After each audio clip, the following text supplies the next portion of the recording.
लोग भाग रहे हैं। सर जांच तक क्या हो गया ऊपर, कौन से फ्लोर पर? जहां हो रही रिया ड्रग्स केस की जांच, वहां बिल्डिंग में लग गई आग। ड्रग्स इन्वेस्टिगेशन तक कैसे पहुंची फायर? आग लगी या लगाई गई? सुशांत डेथ केस में ड्रग्स एंगल की जांच के दौरान रोज नए नए खुलासे हो रहे हैं। तकरीबन हर रोज एक नया और नामी नाम निकलकर सामने आता है। ड्रग्स के तार कहां तक फैले हुए हैं, बॉलीवुड में बीमारी कितनी गहरी है, इसकी तफ्तीश करते हुए नारकोटिक्स कंट्रोल ब्यूरो को 20 दिन हो चुके हैं। लेकिन एनसीबी का दफ्तर जिस इमारत में है, आज उस बिल्डिंग में आग लग गई।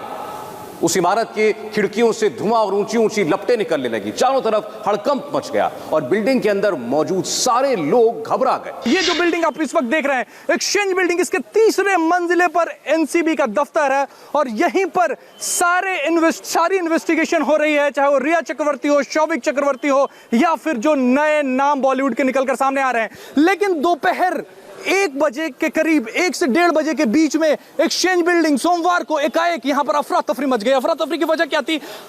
बिल्डिंग के अंदर से काला धुआं आने लगा, यानी कि बिल्डिंग के अंदर आग लग गई थी। उसके बाद तमाम अफसर, इस बिल्डिंग में दूसरे भी दफ्तर हैं, सब लोग भागते हुए नीचे आने लगे और नीचे आए डीडी यानी कि एनसीबी के डीडीजी अशोक एमए जैन, वो भी यहां पर भागते आए क्योंकि बिल्डिंग में आग लगी थी। वो जानना चाह रहे थे कि आखिर ये आग कहां तक फैलती है। दिनेश मौर्य और अभय पराशर भी उस वक्त यहीं पे मौजूद थे, उनसे हम जानते हैं क्या हुआ।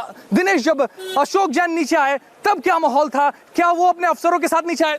देखिए, वो खुद भागते हुए, उनके साथ उनकी पूरी टीम जो थी सीढ़ियों के जरिए भागते हुए, आमतौर पे वो जो है लिफ्ट के जरिए हमेशा नीचे आते थे, लेकिन आग लग चुकी थी और ऐसे में जो है लिफ्ट का इस्तेमाल करना काफी खतरनाक हो सकता था और इसीलिए जैन जो है अपने तमाम अधिकारियों को, पूरे स्टाफ को लेते हुए सीढ़ी से भागते हुए यहाँ पर नीचे, मैं चाहूंगा मेरे कैमरामैन आपको दृश्य भी दिखाए, इसी सीढ़ी से वो नीचे भागते हुए आए और साथ ही में ऊपर जब बाहर आए, जब हमने उनसे पूछा कि आखिर क्या हुआ, क्यों भागते हुए आ रहे, तब उनका कहना था कि मैं ऊपर बैठा होता, अचानक से वहां पर धुआं आने लग गया, पूरे दफ्तर में धुआं भरने लग गया और मुझे सांस लेने में तकलीफ होने लगी और इसीलिए मुझे लगा कि शायद आग लगी होगी और इसीलिए डीडी जैन अपने पूरे स्टाफ को लेते हुए भागते हुए नीचे आए। नारकोटिक्स कंट्रोल ब्यूरो का दफ्तर मुंबई के बलाड पेयर की एक्सचेंज बिल्डिंग में है।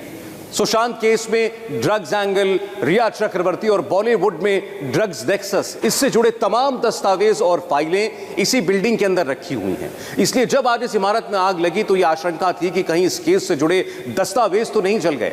हालांकि अभी तक किसी भी केस फाइल के जलने की कोई खबर सामने नहीं आई है, लेकिन अगर किसी ने यह आग जानबूझकर लगाई है तो फिर रिया चक्रवर्ती और इस ड्रग्स केस को प्रभावित करने की कोशिश साफ साफ दिखती है।